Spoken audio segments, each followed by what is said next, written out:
Halo semuanya, di materi ketiga ini kita akan membahas arsitektur web. Jadi sebelum kita membangun sebuah aplikasi berbasis web, alangkah baiknya kita memahami komponen apa saja yang digunakan untuk membangun aplikasi web itu sendiri. Nah, di sini kita harus memahami yang namanya arsitektur web. Secara pengertian, arsitektur web adalah kerangka kerja struktural yang menentukan bagaimana komponen-komponen aplikasi web seperti antarmuka pengguna, logika bisnis, dan basis data saling berinteraksi untuk menjalankan fungsi yang diinginkan. Itu pengertian sederhana dari arsitektur web. Nah, mungkin teman-teman yang non-tech bisa melihat visualisasi dari arsitektur web itu seperti ini. Jadi terdiri dari front-end, back-end, server, dan storage. Nah, front-end atau client-side itu yang bisa kita lihat melalui web browser. Back-end seperti API, server-side, itu merupakan logika bisnisnya yang dijalankan di sisi server. Kemudian server and storage adalah tempat untuk menyimpan aplikasi web kita dan juga menyimpan database atau data-data yang digunakan di aplikasi web kita. Oke, di sini saya sudah berikan ringkasan sederhana terkait front-end, back-end, dan server atau storage. Baik, selanjutnya mari kita bahas satu persatu. Yang pertama yaitu komponen front-end atau client-side. Nah, bagian ini yang langsung berinteraksi dengan pengguna atau user interface. Seperti yang saya sebutkan sebelumnya, front-end ini adalah tampilan web yang bisa pengguna lihat melalui browser. Nah, front-end ini dibangun menggunakan teknologi yang umumnya menggunakan HTML, CSS, JavaScript, dan bisa juga menggunakan sebuah framework seperti React, Vue, atau Angular. Nah, kebetulan untuk aplikasi yang akan kita buat, project yang akan kita buat, kita akan menggunakan framework React. Tapi tentunya menggunakan vibe coding atau no coding. Nah, front-end tugas utamanya yaitu menampilkan konten, menyediakan interaksi seperti form, tombol, navigasi menu, kemudian mengirim dan menerima data dari back-end via API. Nah, ini komponen front-end. Sekali lagi, komponen front-end adalah komponen yang bisa kita lihat atau tampilan aplikasinya. Nah, selanjutnya yaitu komponen back-end atau bagian server side. Nah, back-end ini bagian yang berjalan di sisi server dan tidak terlihat oleh pengguna. Kenapa tidak terlihat oleh pengguna? Karena dia merupakan bisnis logiknya. Misal kita ingin melakukan login, nah ada bisnis logiknya untuk memvalidasi login itu apakah datanya ada atau tidak. Nah, itu tugasnya back-end. Nah, back-end ini dibangun menggunakan umumnya bahasa pemrograman seperti Node.js, Python, PHP, Java, Go, atau bahasa pemrograman lain yang bisa berjalan di sisi server.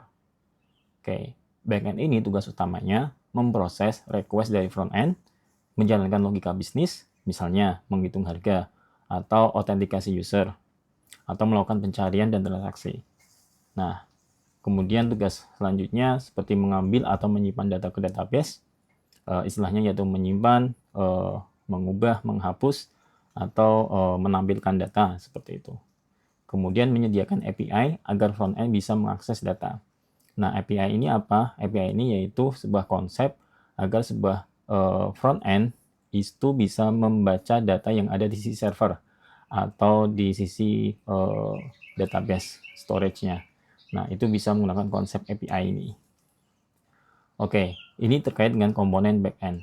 Nah, kemudian komponen server atau storage. Nah, untuk server sendiri, ini merupakan tempat menjalankan aplikasi backend dan menyimpan file yang berkaitan dengan project-nya. Nah, kemudian bisa berupa server fisik, virtual atau VPS, atau cloud. Ini seperti AWS, Google Cloud, atau Azure. Nah, kemudian ada yang namanya storage atau database. Nah, database ini atau tempat penyimpanan data bisa secara terstruktur seperti menggunakan SQL. Ya, di sini ada MySQL dan PostgreSQL, atau yang bersifat fleksibel atau NoSQL, yaitu ada MongoDB, kemudian Firebase dan Supabase. Nah, juga bisa mencakup penyimpanan file seperti dokumen, gambar, video, dan lain sebagainya yang berkaitan untuk aset proyek kita. Nah, ini merupakan penjelasan ringkas terkait komponen-komponen dalam pengembangan sebuah aplikasi web atau arsitektur web itu sendiri. Oke, mungkin agar lebih jelas, di sini saya berikan satu contoh alur sederhana dari front-end, back-end ke server atau storage. Nah, teman-teman bisa lihat di sini.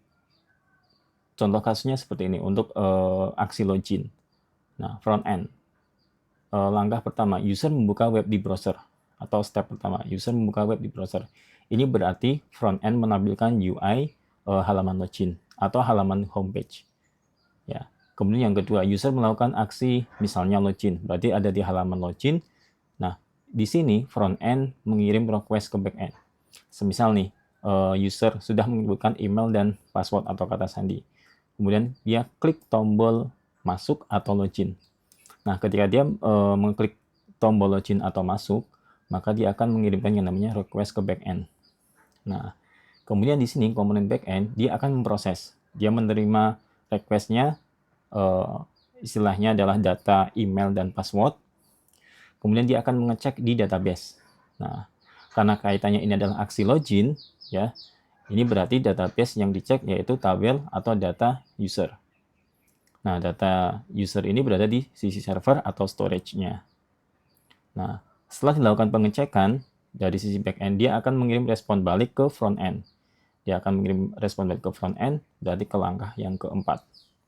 Nah, responnya apa?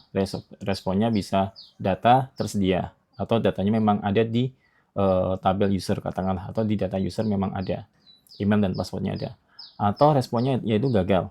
Ya, kalau gagal, berarti akan muncul pesan seperti error, seperti user tidak ditemukan, email tidak ditemukan, atau kata sandi salah, seperti itu. Nah, tapi kalau berhasil bagaimana? Kalau berhasil, berarti user akan diarahkan ke halaman dashboard user. Oke, itu alur sederhana dari front end, back end, dan server atau storage. Nah, saya harap alur sederhana ini bisa mempermudah teman-teman yang non-IT atau non-tech dalam memahami konsep arsitektur web ini, atau komponen apa saja yang perlu kita tahu untuk mengembangkan sebuah aplikasi web. Oke.